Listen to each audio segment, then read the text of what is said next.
கோவை மாநகராட்சி மத்திய மண்டலம் 80வது வார்டுக்கு உட்பட்ட பிரபு நகர் பகுதியில் ரூபாய் 30 லட்சம் மதிப்பீட்டில் புதிதாக கட்டப்பட்ட துணை சுகாதார மையம் கட்டிடத்தை 80வது வார்டு மாமன்ற உறுப்பினரும் கோவை மாநகராட்சி பொது சுகாதார குழு தலைவர் திரு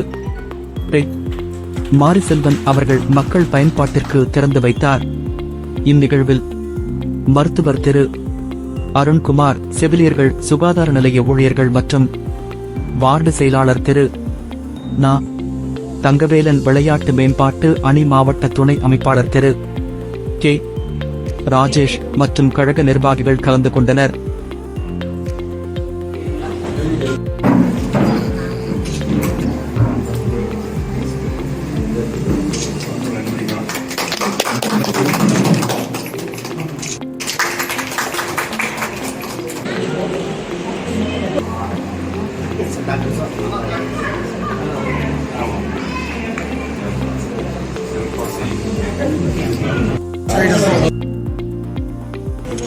மாற்றி முடிச்சு வச்சிடலாமா?